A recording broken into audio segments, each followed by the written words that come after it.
Life as We Know It with Tom Walton. Vending machines have come a long way, baby. If you're anywhere near my age, you may remember some of the earliest vending machines.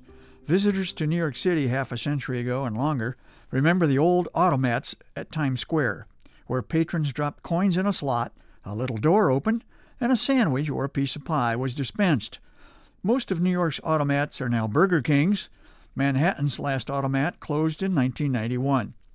Newspaper vending boxes have been around for decades, although they are not as prevalent anymore. Kind of like newspapers, for that matter. My favorite early vending machine did not vend anything, but a whole lot of shaking.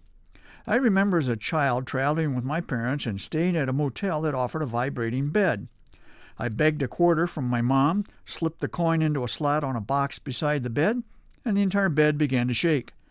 It wasn't as violent as the bed in The Exorcist, and actually it felt pretty good. I think it was called Magic Fingers. Entertainer Jimmy Buffett even has a song about that. One line in the song goes, "Put in a quarter, turn out the light, magic fingers make you feel all right."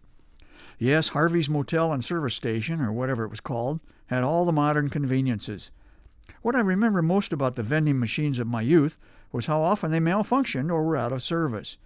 No wonder, given the beating they took when an angry customer got neither the item he wanted nor his money back. I watched a guy so mad at a machine that wouldn't yield his Coke that he rocked the thing back and forth, kicked it with his boots, and finally knocked it over. Come on, man, it's just a Coke. There's a diner around the corner. Today, vending machines are a lot more sophisticated, and as Exhibit A, I offer the soda vending machines at Wendy's fast food restaurants. I've seen them at other places too, but I think Wendy's was the first. The customer places his cup in the machine and then is confronted with a dizzying array of soft drink options. Regular or diet? Caffeine or no caffeine? Did you want that Diet Coke with vanilla flavoring? Non-carbonation your thing? You've got several choices there, too. In the interest of research, I went to Wendy's the other night just to count how many options this marvelous machine offers. As best I can tell, it's about 4 dozen. I say approximately because I didn't actually count them. The guy behind me was very large and losing his patience with the slow pace of my research.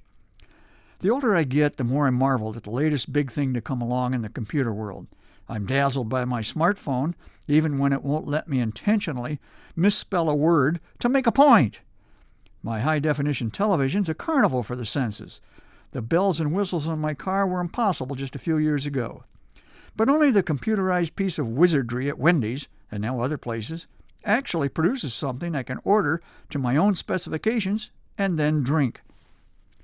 Like all the wonderful devices that are part of our lives now, the beverage wizard is not infallible.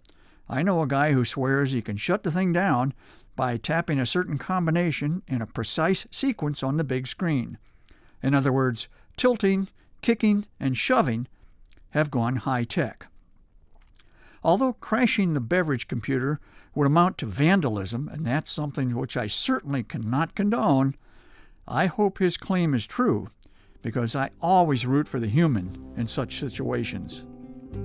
Life as We Know It is written and hosted by Tom Walton and is a production of WGTE Public Media. Life as We Know It with Tom Walton can be heard on WGTE FM 91 every Monday afternoon during All Things Considered at 5:44 p.m. Or hear past episodes at wgte.org/life.